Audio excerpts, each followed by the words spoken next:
My name's Mike Christensen. I'm the Imaging Science Group chairman. Unfortunately, my picture's not showing. I've been told I probably need to update my Zoom contract. But anyway, you should be able to hear me. I'll be the host this evening. Before we actually start the meeting, Gilly Reid, who's chair of the historical group, would like to say a few words. Well, hello, everybody. Yes, I am chair of the historical group, and I just wanted to welcome Mike Christensen and Alan Hodgson of the Scientific Imaging Group to the RPS Historical Group's series of web talks. Thank you very much for joining us. I hope you enjoy it tonight.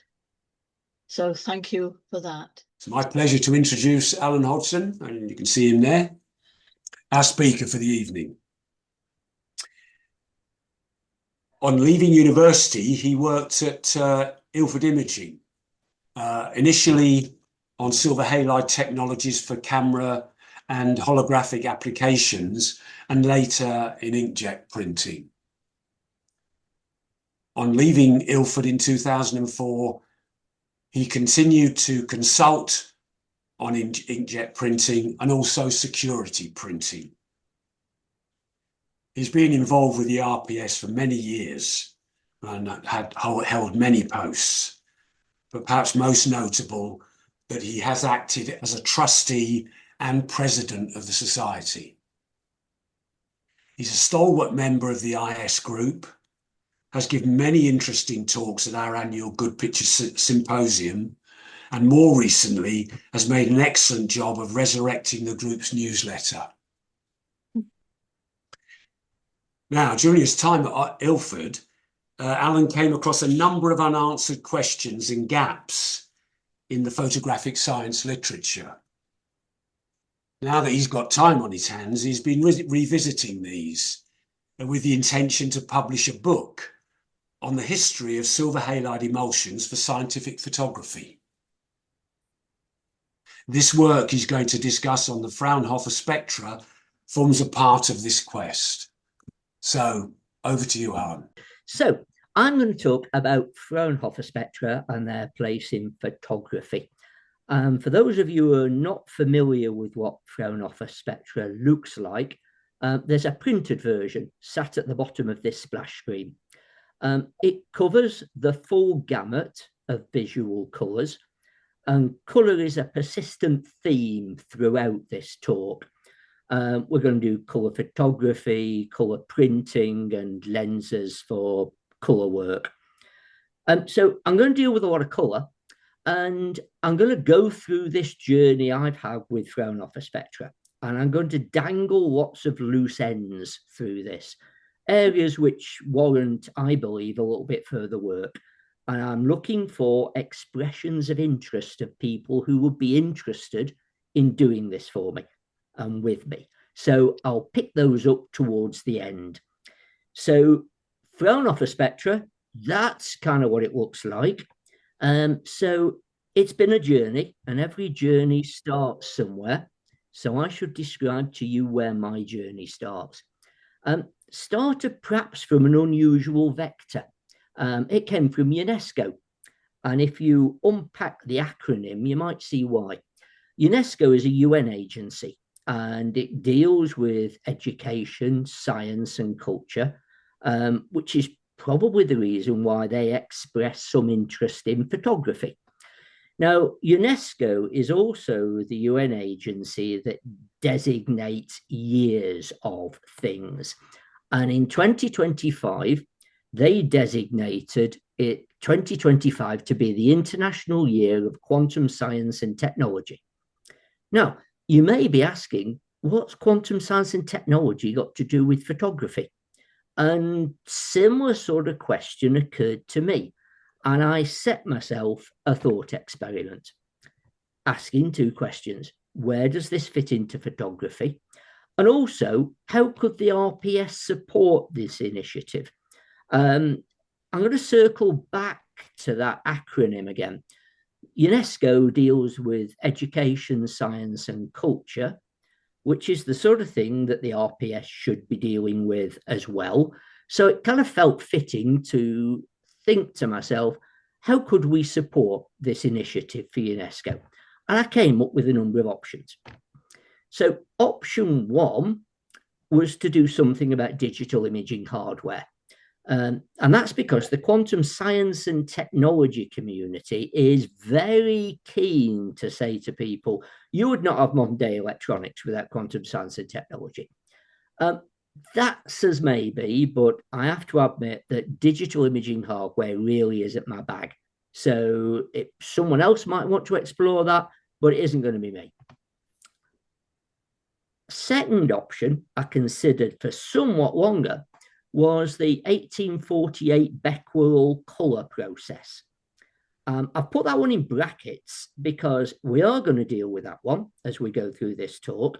But what I would like to do is cast it in the wider field of colour photography in its early days, and also bits of imaging science. And to do that, I'm going to wrap it inside Fraunhofer spectrum and photography, hence the topic for this talk.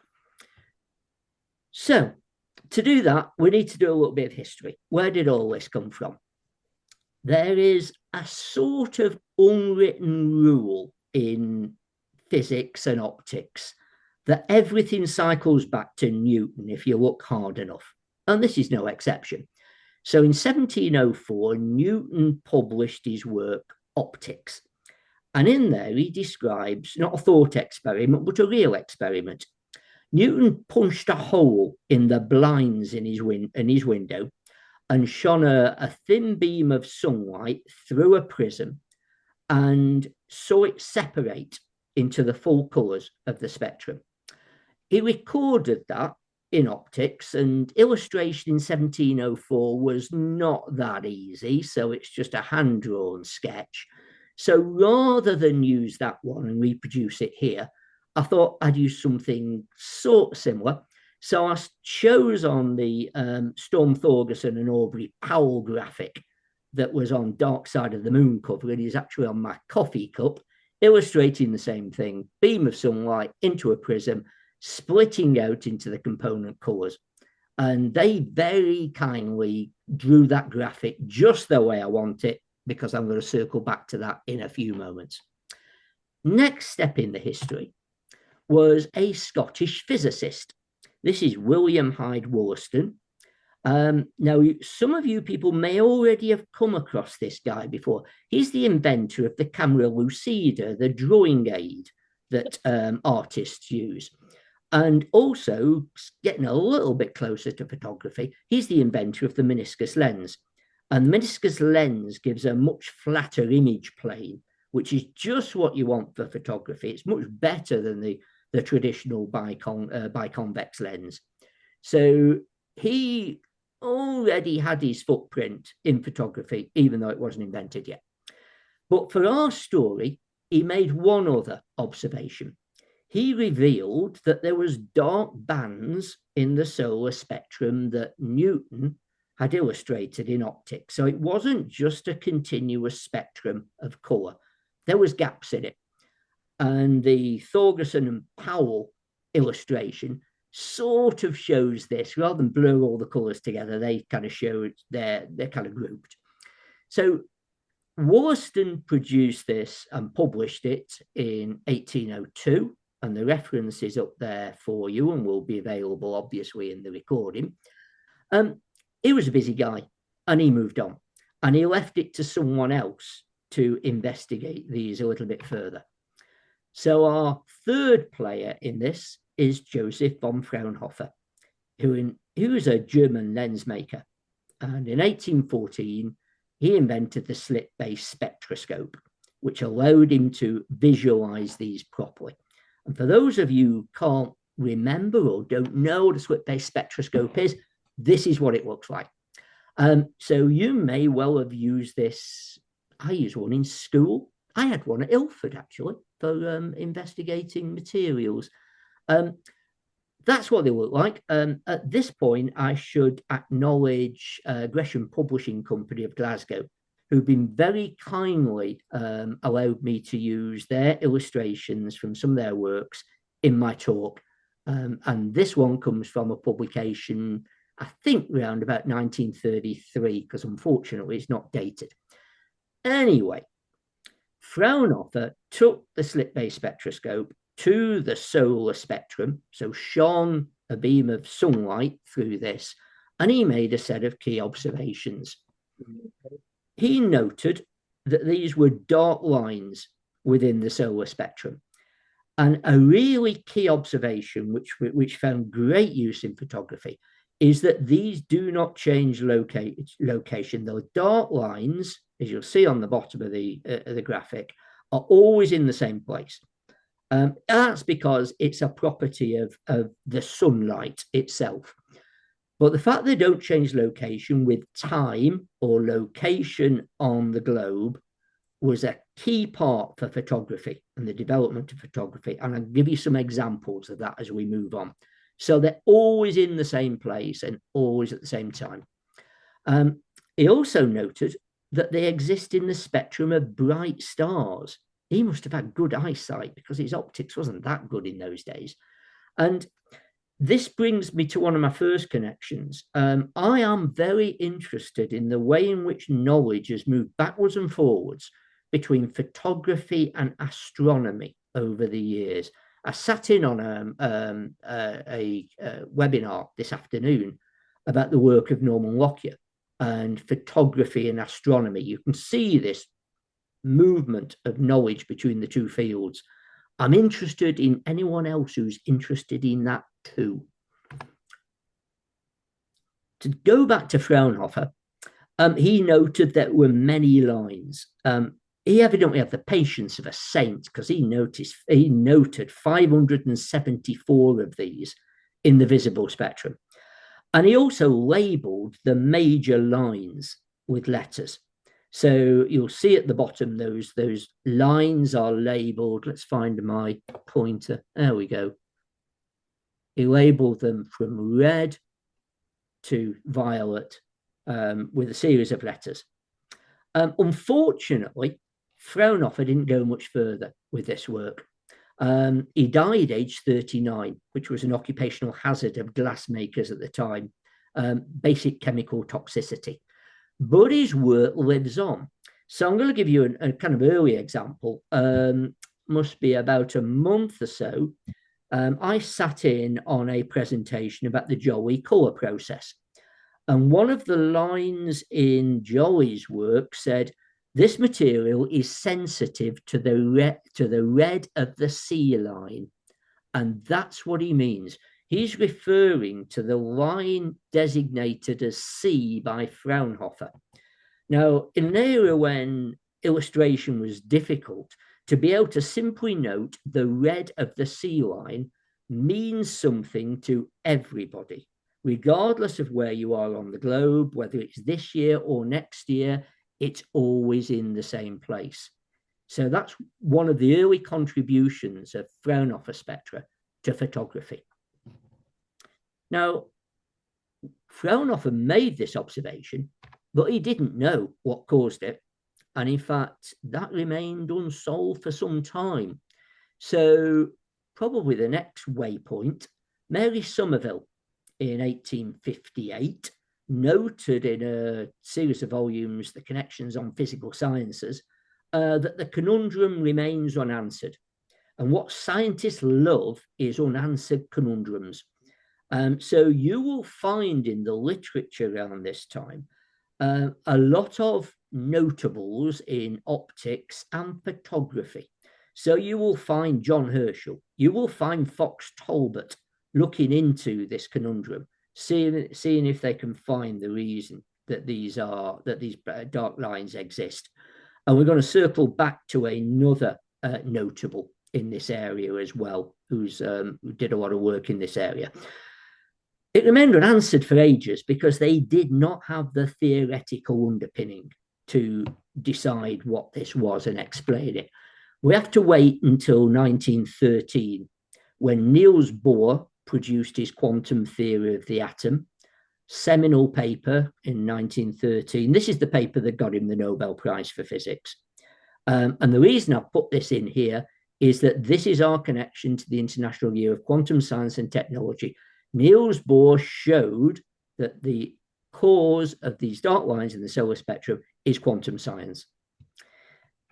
Photography didn't care, very much an empirical use of the dark lines, as did elementary analysis. So, for example, it became the gold standard for the discovery of a new element. If you thought you discovered a new element, you had to show new emission lines in its spectrum through that slit-based spectroscope to claim a new element.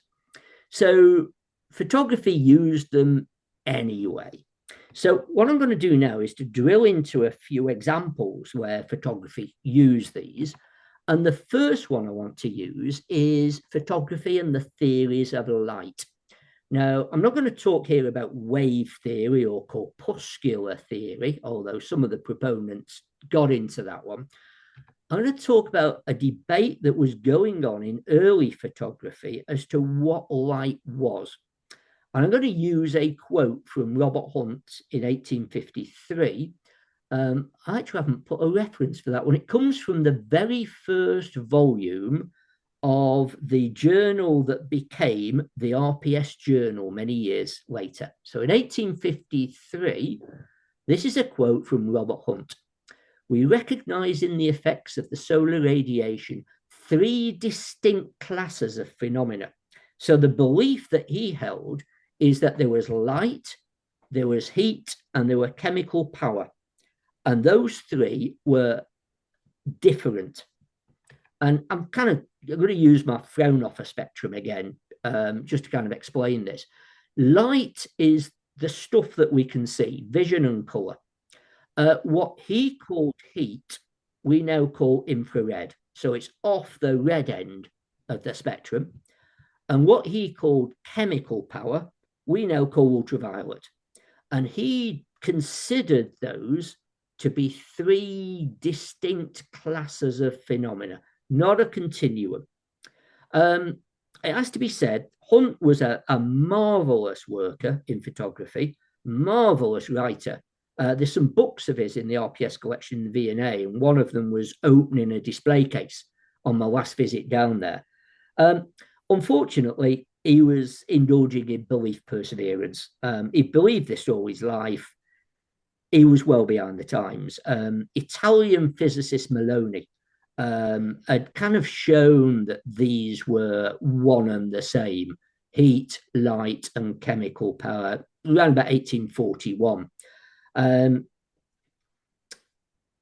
But the person I believe put down the distinct proof of it using photography was John William Draper in 1843. And as often happens with these workers, the best summary of their work appears in their obituary. And there's a reference there from 1892, which has got a really succinct summary of what John William Draper did in 1843. And I'm going to try and summarize it for you as we go through this section. So I believe that there was a decisive moment around 1842 to 1843. Photography loves to talk about decisive moments, and I'm going to kind of stretch the definition a little bit, because my decisive moment takes place over about 2-year period. And the person who was instrumental in doing this is I have to say, one of my favorite early imaging scientists, and that's Francois Arago. Arago is kind of well known in the photographic historical community as the man who put forward a proposal to the French Chamber of Deputies for financial support for the daguerreotype process and got it going. He did that, but one of the things that is perhaps a little more neglected is that Arago was a physicist and an astronomer. He was a scientist, and his view of daguerreotype was not for creative processes. And if you read through his pitch to the Chamber of Deputies, which, as I recall, I think is 52 pages, he was a man never short of words. You'll see that his concentration on it was he believed in daguerreotype process not for creative use, but for scientific photography. And one of the examples that he quoted here is that in his pitch, he said, this should give the clue to what the Fraunhofer lines actually are, because we can record them using this process. So he was instrumental in getting the daguerreotype process going. So it's kind of fitting to see him illustrated here as an engraving which comes from a daguerreotype shot by Claudette in 1854. I mentioned he's one of, from my view, an early image physicist, image scientist.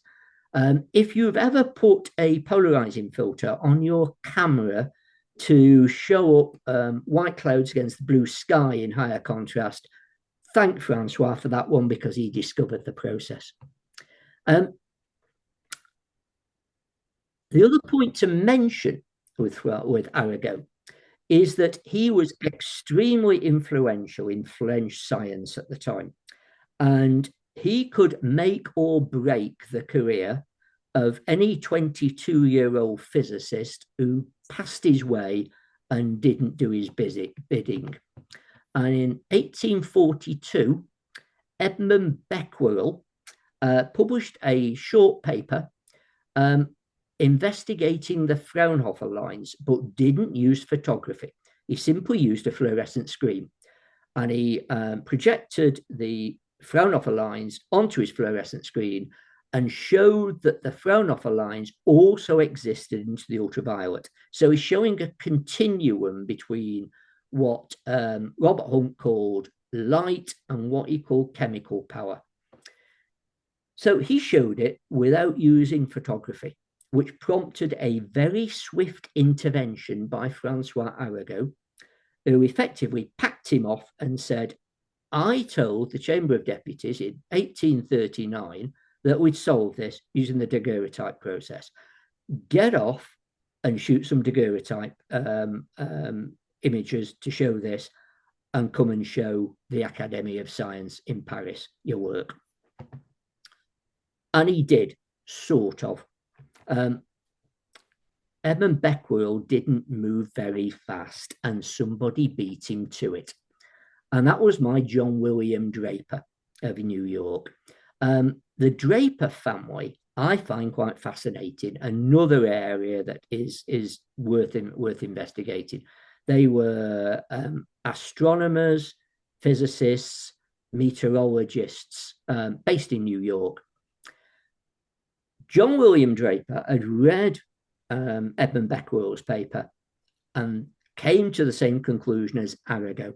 And he used the daguerreotype process and saw many lines out into the ultraviolet and also some in the far red.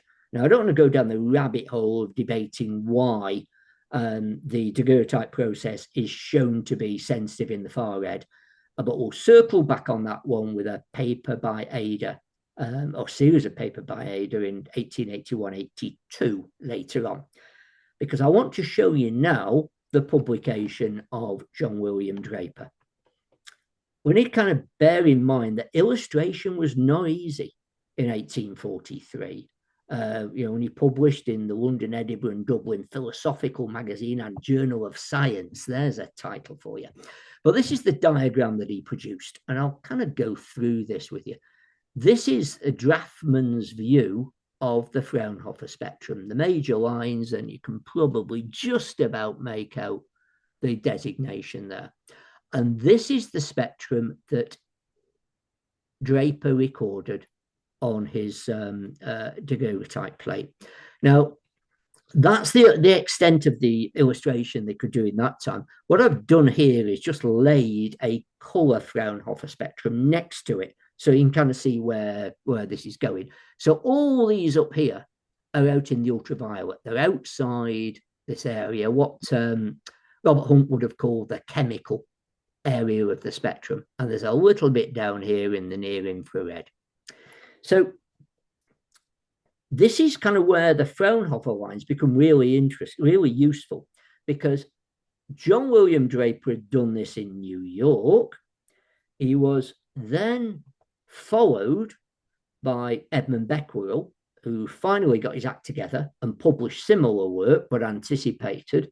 But because they knew that the Fraunhofer lines were the same, irrespective of location, you could compare the two results. So the two groups can see the same things in their work. So Edmund published just after Draper. Arago went into print as well, publicly berating Edmund for his lack of speed in doing this and losing out to the Americans.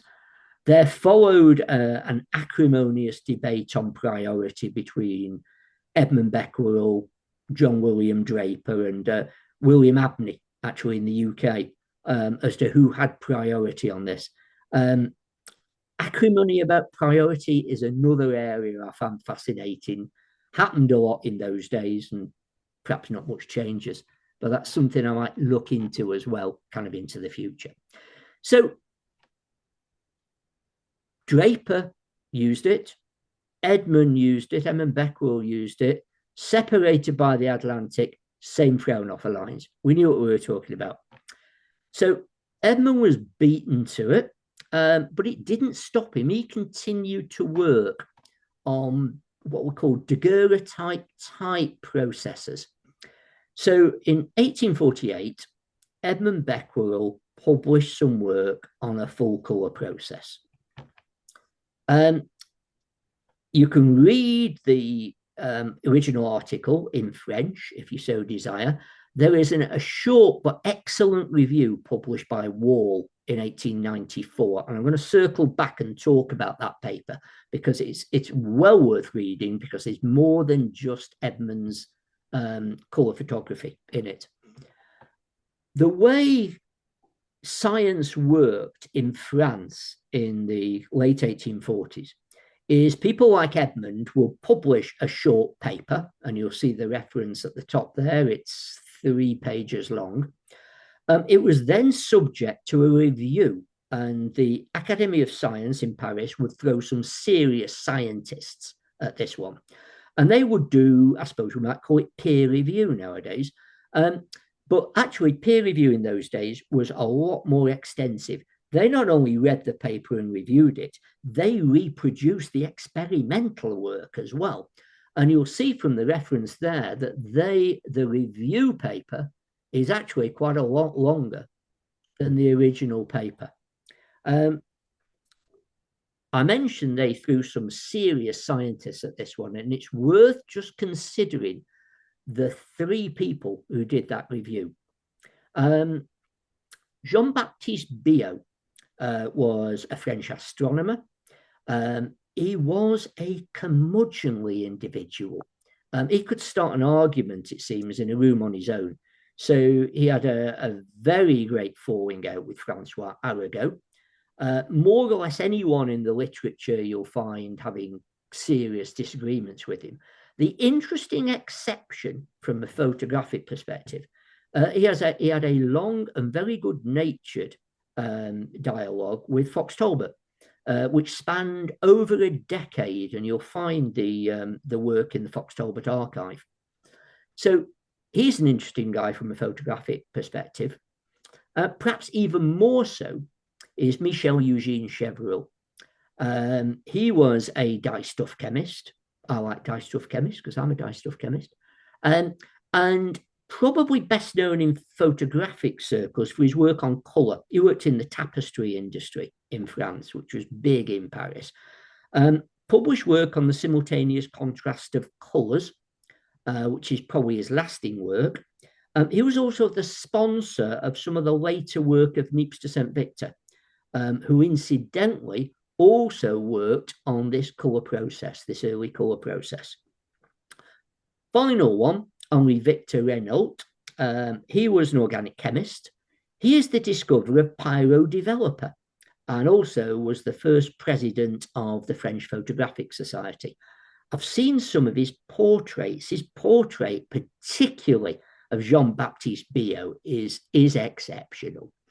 So you can read the French review if you so desire. There is a short but succinct review in the BJP, the reference there published later in 1865 of this process. But what Edmund had managed to do is he managed to do a colour recording right the way from Fraunhofer line A at this end to H at this end. And that's worth a look.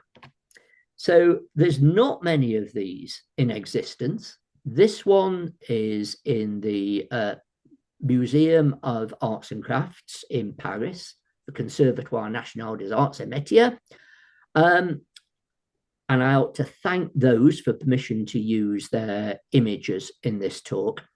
It was known at the time as the heliochrome process, sometimes the polychrome process. Terminology I find fascinating here because polychrome was used in various guises for different processes at different times. I should also flag up CNAM as a resource. They have a phenomenal collection, all photographed in by very good photographers. Actually, the photography is exceptional. I've left you the URL up there. Well worth a browse through their collection. It is a fantastic resource. So you don't see many of these, and it didn't really catch on because it had a basic problem. It had a serious drawback. It was unstable to light. So effectively you can record it, but not really view it. Edmund worked on this process for about 9 years, as did Niepce de St. Victor, with perhaps a little bit more success, but they never found a solution to its light fading. And it took until 2020 when this was revealed. The work was done to celebrate the 200th anniversary of Edmund's birth.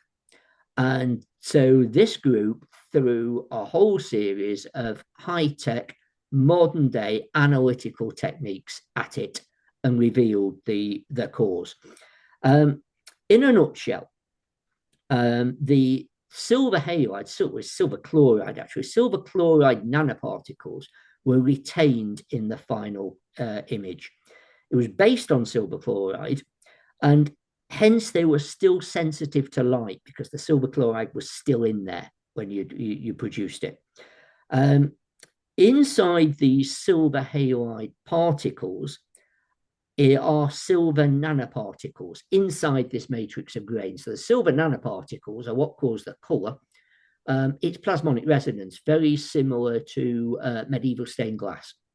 But the colour, with that coming from the plasmonic resonance, is destroyed when further light is incident on the silver chloride grains, which just prints them out. It's like printout paper. So it's plasmonic resonance, and there is no cure to it. It's a dead end. But because it's plasmonic resonance, we can call it a quantum science effect, and so fits within the International Year of Quantum Science and Technology. So we should celebrate it this year. I'm going to move on and look at other ways in which Fraunhofer lines were used in photography. And I'm going to come back to this paper by Edward John Wall. Wall at the time was editor of Amateur Photographer, and he's a really good writer. I thoroughly recommend that article, Photography in Colours. And he did a very concise summary of what Fraunhofer lines meant to photography. And I can't do better, so I'm going to use his. So if a spectrum of sun or solar light is formed, it will be found to be crossed by numerous dark lines, which are called the Fraunhofer lines. The lines are always in the same place, and we've illustrated that previously by comparing the work of Draper in New York and Becquerel in Paris. They're designated by letters, and we can distinguish particular colours by referring to these. So for example, we talk of yellow of the D line. So by a simple piece of text, you could accurately tell which bit of the solar spectrum, which colour you were talking about, and in an age when illustration was difficult, this is key. That article has some interesting perspectives on the evolution of terminology in photography that I'm interested in revisiting, and I'm interested in other people's ideas on this. And finally, it also has a summary of the Becquerel colour process, so well worth a read.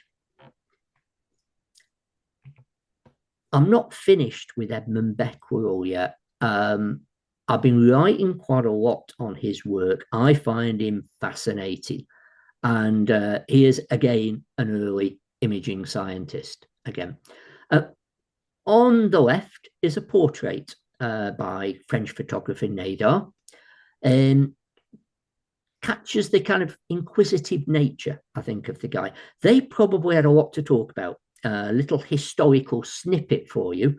Nadar and Edmund Becquerel were in the same primary school class, so they probably had lots to talk about or perhaps avoid. Anyway, in 1872, he produced a paper, and it was illustrated by a lantern slide. And I'm interested again in how stuff is depicted. So this is his lantern slide, and he's looking at the fluorescence spectrum of different uranium compounds, which are kind of listed up the middle here. So this is the light spectrum that he's recorded, and he's recorded and annotated them with the Fraunhofer lines, with the exact designation that Fraunhofer put to them in his early work. This paper, produced in 1872, is widely credited as being instrumental in the discovery of radioactivity by his son, Henri Becquerel. This is where the Becquerel journey in uranium characterization started. So kind of seminal paper for me and my book on scientific photography. I don't think you can have a complete discussion or presentation on colour photography without the work of the Vienna group and Joseph Maria Eder. In 1881 and 1883, he produced a series of reviews on colour photography and where it was going at the time. And I've put the reference to the series of papers at the bottom here. So he did all this with reference to the Fraunhofer lines. So a quote, wet collodion is sensitive above the G line, so more towards the ultraviolet than the G line. He talks about UV photography. He talks about this issue of the near-infrared sensitivity of daguerreotypes, all with reference to the Fraunhofer spectrum. We also get a little inkling about where terminology was going in colour at this time. This phrase natural colours crops up a number of times in this era. There was natural colours and presumably unnatural colours, which was effectively colour separation. So the way in which terminology around colour was evolving as well appears in this work by Eder. He did another one, Colour of Dye Films. He produced a book which was translated and edited by Abney, and we're going to come back to some of Abney's work. So the picture of Joseph Maria here comes from a very early version of the RPS Journal. He was an honorary fellow, Progress Medal winner, combative guy too. So Eder's work used the Fraunhofer spectrum in his work on colour photography, but it branched out further as well. And here's a couple of examples for you. William de Villesley Abney, Progress Medal winner in 1878 and 1890, past president of the RPS. He was working on sensitometers, devices to compare the sensitivity of different plates or different sensitization routes. So here's one of his publications, Lantern Slide again. He published this in 1882. Because he didn't reference the work of Eder hard enough, there was a very swift response from him. You'll see it's only a few pages long. Eder must have just read that, penned something off and sent it back to the RPS and said, you need to publish this because I did this first. On the right, a work by Frederick Ives. Again, we probably can't talk about colour without, certainly colour printing without reference to the work of Ives. Here he's looking at sensitization of wet plates, dry plates using chlorophyll. Also a fairly early reference to the efficacy of cyanine dyes, which Vogel had produced 10 years before, something like this. Both of these works are distinguished by the fact that they've illustrated it with the colour of the light, which is a kind of subjective thing, and here as well, but also with reference to the Fraunhofer lines. And this is anything but subjective. This is very objective. And anyone can refer to those and replicate the work. So it was kind of endemic in photography. Anything to do with light and colour at the time appears to reference the Fraunhofer lines. So I'm going to move on now and move into colour printing, and particularly the emergence of the Lumiere A, B, and C plates, which kind of become the kind of gold standard in the kind of 1890s for this work. So A, B, and C were sensitized to yellow, red, green, yellow, and pan, CB in the pan plate. And I've got a couple of references for you here. So the spectrum that I've been using up till now, you'll see here, comes from the work of Liam Warnock, which was published in the Photographic press. And he was illustrating how colour separation printing was progressing at the time in 1894, again, as we've seen, with reference to the Fraunhofer spectrum, so that the vagaries of colour printing didn't distort what we're actually looking at. And he does a discussion on the Lumiere A, B, and C plates. Also, in a kind of similar era, on the opposite side, Jules First produced a paper for the photographic printing community. So the Penrose published Process Yearbook for the printing community.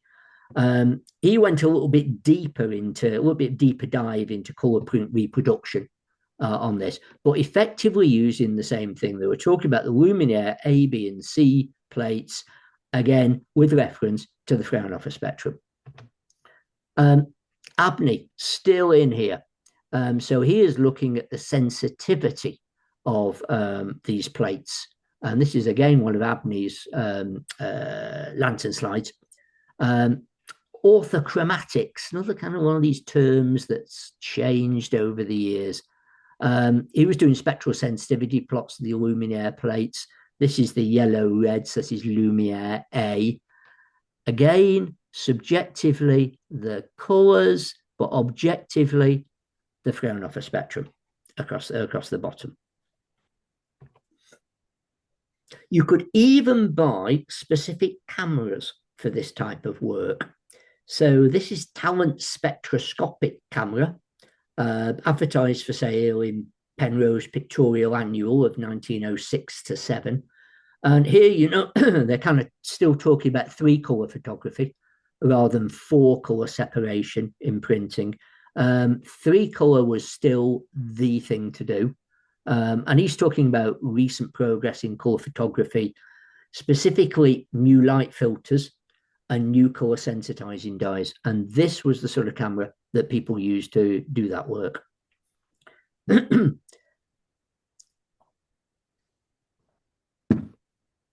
to move on a little bit with printing.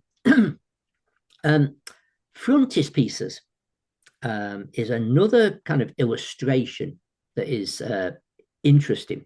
Frontispieces started in the kind of 17th century, so it's kind of an older book thing, which used to add an element of visual interest and elegance at a time when the only way of doing it was colour it by hand. So this one comes from a book that is on my bookshelf, Everyday Science by Cyril Hall. Round about 1933, the frontispiece there was a Fraunhofer spectrum. And at those days, it was done to show off just how good your printing could be. So well worth a look around books of that era to see if they've got colour frontispieces. I've got that one. The one I would really like to get is Norman Lockyer's Elementary Lessons in Astronomy from 1889. You can see it online, but it's not quite the same because obviously you don't get the colour printing. He did a frontispiece with the Fraunhofer spectrum from starlight and sunlight. You can read it online. It is an excellent book. I read a review by Patrick Moore, which was written a few years before his death. And his summary of the book was never bettered, which from Patrick Moore on Elementary Lessons in Astronomy is high praise indeed.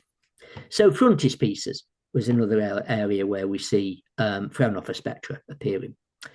So I'm going to move on from colour photography and colour printing to lens design, because it should be no surprise that Fraunhofer's work was used in his field, which was glass and lenses. Originally, when we did telescope lens design, things have moved into flint and crown glass combinations to minimize chromatic aberration, based on the work of Chestermore Hall in around about 1730. So if you were building a telescope lens, you would do the whole thing by hand, and you'd sort the chromatic aberration out by eye. You'd progressively fettle the two components, the crown and the flint glass, and sort it out by eye. By the time we got to 1869, I'm going to use the example of William Crookes, who was Fellow of the Royal Society, also RPS Secretary and Editor in 1857. He was producing a binocular spectrum microscope for gemstones. And he used the B and G lines of the Fraunhofer spectrum and basically got those two lines, the B in the red and the G in the violet, both to focus at the same time. And now he could publish that and say, this is how my system was achromatized. It's not the best of systems, it has to be said, because if you pin down the B in the red and the G in the purple, the really useful stuff, the yellow and the green in the middle, the DE, is flapping in the breeze. That can be grossly out of focus. So that didn't last long. When we get to 1950s, objectives were being achromatized between the C and the F. So instead of the B and the G, it's moved to the C and the F, a kind of narrower range, which just kind of stayed with us for achromatic objectives. It has the benefit that they're both lines in the hydrogen spectrum, so you could have a hydrogen lamp and work when the sun didn't shine. Incidentally, that's the reason why, if you look through an achromat, you get a lot of blue fringes around it, because this stuff further out from the F line is now outside the region you've achromatized for. So you get kind of blue fringes around things, but that's a kind of little aside. Camera lens design, the Voigtlander optic, that was achromatized to the D and the F lines, so yellow and the blue, kind of biased towards the blue, particularly for the kind of daguerreotype type processors. Once we get down to the really serious color work, and so this is 1905, 1906, a double anastigmat brings the full spectrum of colors C, D, F, and G to a constant focal point. Now, that's great if you're doing color separation work, because you don't have to refocus each time you change color. But there was a whole debate around the artistic interpretation community that these were just getting too clinical, and you'd lost all the artistic interpretation in these lens designs. And this kind of battle between science and art, I find quite fascinating. Another one of my little one that's dangling for further debate. So glass characterization, the Jena glass catalogue of 1895, dispersion values, all with reference to the Fraunhofer lines, UV characterization of glass types, Ada again, published in the Journal of the RPS, looking at ultraviolet characterization of these glasses. Final example I want to give to you is solar eclipse work, and particularly the work of Arthur Schuster, who is another one of my fascinating characters. He had cut his teeth on early solar eclipse photography. He became professor of physics in Manchester, retired to make way for Ernest Rutherford to move with his group into Manchester and do their kind of seminal work on radioactivity. Schuster achieved a complete spectrum on Abney's sensitized plates. Again, it's this technology transfer between photo and astronomy is fascinating, and you'll find the kind of reference there. Interestingly, as a little historical aside, Arthur Schuster is also the person that did the English language publication of the discovery of X-rays by Rontgen in the first volume of the BMJ in 1896. So he crossed over a number of areas. So that's my kind of run through Fraunhofer spectra and their role in photography. Is this the end point? Probably not. It's the end point for 2025. I should let you know that I have logged this presentation, the fact this presentation is taking place with the UK and Ireland UNESCO representative organisation as our contribution from the RPS to the International Year of Quantum Science and Technology. But I've dangled lots of loose ends. I am interested in hearing from anybody who would like to move on with me or on their own on some of these. I'd love to know where it goes. The options might be a face-to-face meeting somewhere, some form of publication. Let me know. There's lots of loose ends in this work, but my work and my book move on. Mike, Gilly, I'm done. Thanks for listening to me. Cheers. Thank you very much, Alan. That was really comprehensive. Right, I want to see if we have any questions. So if you have a question and you'd like to use the reaction symbol, we can go from there. Alan, that was brilliant. Thank you so much. There was so much to... You've clarified some areas that were a bit foggy for me, which is absolutely brilliant. I just wonder if you could reiterate your danglers. Because you had several points that you dangled. I mean, in particular, the transfer of knowledge over massive distances and things. But there were other ones, and if you could just clarify those again, please. Kind of the big ones that I'm interested in is this transfer of knowledge between the photographic community and others. So the two I cited was the astronomy community and meteorology, where I've seen multiple connections, and they're really interesting ones. Second one is terminology. Terminology in this field was evolving. And so, for example, polychrome, you'll see that referred to a number of color processes.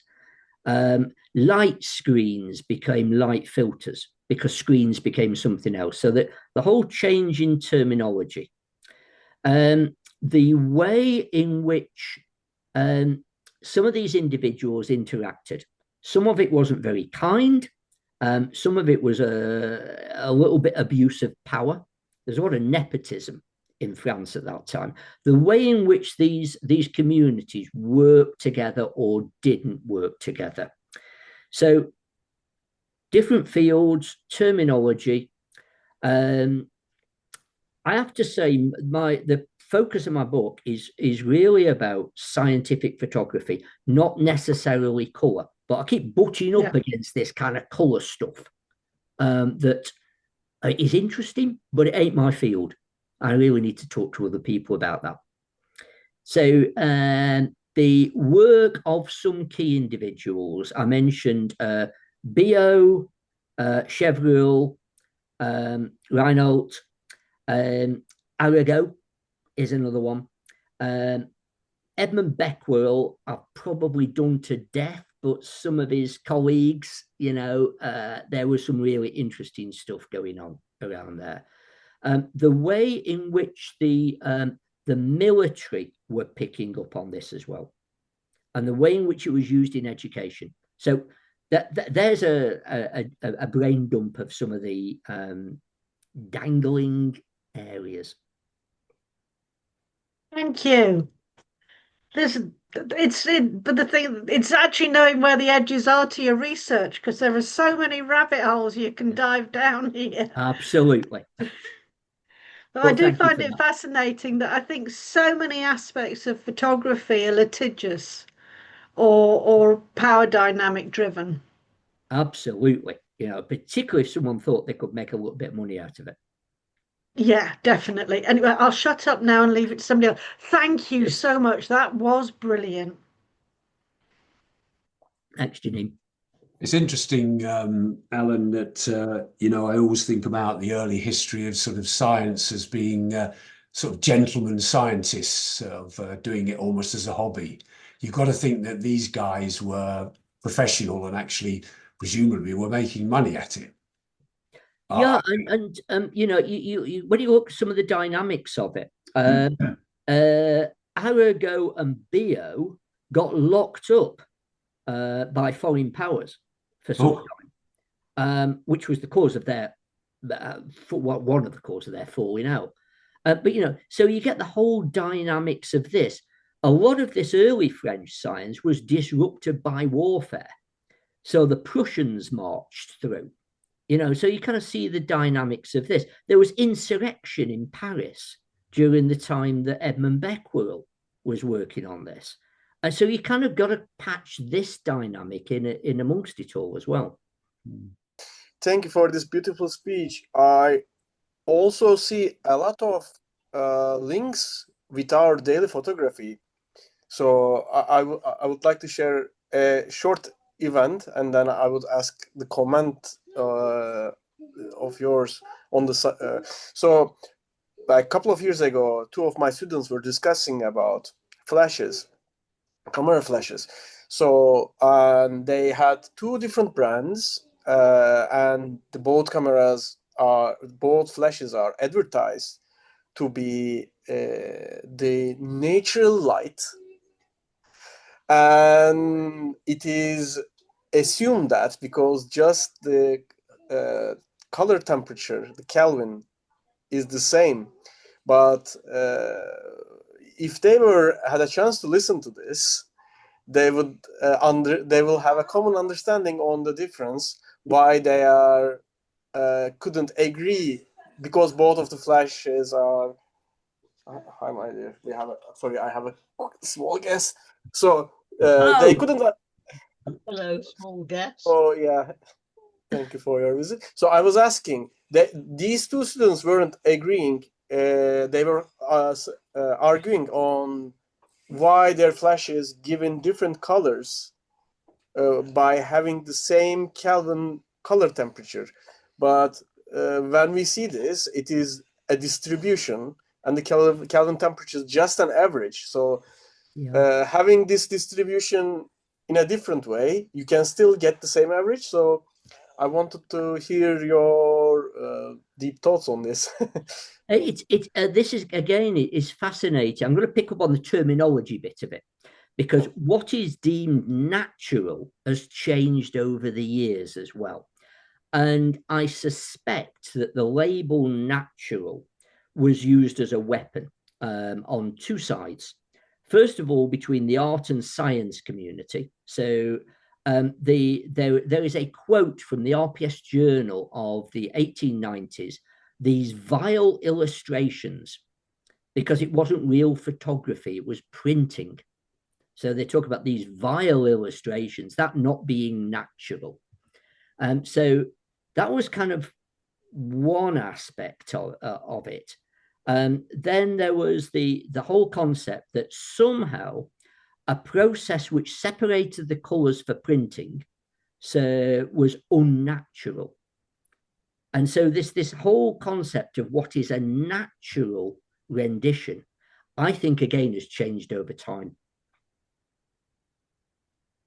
Yeah, thank you so much. There is so much insight of this. Like it links our current technology with our history of photography, because a lot of technique we just use also have the historic reasons, technological historical reasons why it's like that. Yeah, thank you so much. Cool. Oh, yeah, Lance. Let's go back to the two different flashes. By the way, that was a fantastic and very technical, at least for me, presentation. It's new knowledge. You learn something new every day, and that was wonderful. So thank you, Alan. So going back to the two flashes and the word natural. So like we just said, natural light, when we're talking just about natural light illumination, is based off the sun, maybe noon. When you buy a light bulb, they call it more natural light, or daylight, which is between 5,000 and 6,500, which is starting getting to early to white. And I can see many, many years ago where natural light was referred to just as going outside, natural light. So I think that's what the core question was, and light specifically in the word natural. And I think that's still used that way. When I'm doing work, I call it using natural light as opposed to fluorescent light or incandescent lights, or unfortunately, if you're in a school setting or some kind of facility with fluorescent green light, right? So going back to the two flashes, what was the reason that the two flashes, and I'm assuming, because I don't remember what he said, was designated both as natural light? Was it because the particular manufacturer, I'm guessing it's two different manufacturers of the flashes, what do you call it? Their base color, or their base Kelvin was different from the other, like between maybe, 4,000 and 5,000 or something like that. What was the real cause of the two flashes? And assuming they were taken in the same studio, the same camera dynamic settings, such as aperture or shutter speed, I'm sure that all plays into it. Why were they different in the color pictures that they produced? Thank you. I think what kind of circle back, I think one of the issues we've got here is natural is a marketing term, particularly in terms of flash gun. So I used to build, going back to the work of Abner, I used to build sensitometers for Ilford. And if you're building a flash sensitometer, you have to have the same geometry of tube, xenon flash tube, and you have to make sure that they're getting the same power through the tube on every flash, because that determins the spectrum that you get out of it. So even if you were to take two Nikon speed lights and take them just off the production process, you could probably drill down and find a difference between the two. So you really need, for things like sensitometry, you have to do specific power supplies which are regulated. So my guess, and it is a guess because obviously I don't know what other students were using, it was maybe two different manufacturers, two different geometries, two different types of xenon lamp in there. There's whole loads of variables in this. But what I think we come down to is both marketing groups are calling them natural. And that's a very broad church, even for marketing speak. Can I also add some comment on that? So generally, when you have any type of light source, we speak about Kelvin, but in the end, as Alan explained in very detail, it's a distribution. So when these two competitors present, they just follow the common knowledge of the Kelvin temperature and they align their units the same. But if you have a spectrometer, their distribution are not the same. So, for example, if you flash these two so-called same Kelvin temperature to different color object, like a red object, like I have a small memory from Wales, for example, this one. So you get different tone of red, although it seems the average is the same. So if you flash them into a white paper, you get the same color. But if you flash them to colorful objects, you get slightly different color because that white or that color is combination of two others, and then you get different reflection. This is why I think companies, especially if you are working on either product photography or medical photography in detail, you have calibration cards, so you can calibrate your color by color rather than average of Kelvin color temperature. But most of the time our books doesn't tell it like that. It's just like talking about the color temperature is the only way to designate the color. But as also today Alan showed us, even if we assume that the sunlight is the natural, it has some pattern in it that missing some of the wavelength due to its chemical compounds. So yeah, even the sun itself has a relatively different spectrum than the ideal spectrum being taught in the books. So I think this is the problem. Thank you so much. Okay, do we have any more questions?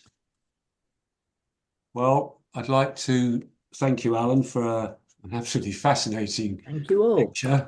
Thank you very much. Terrific. It's clear there's a lot more to come.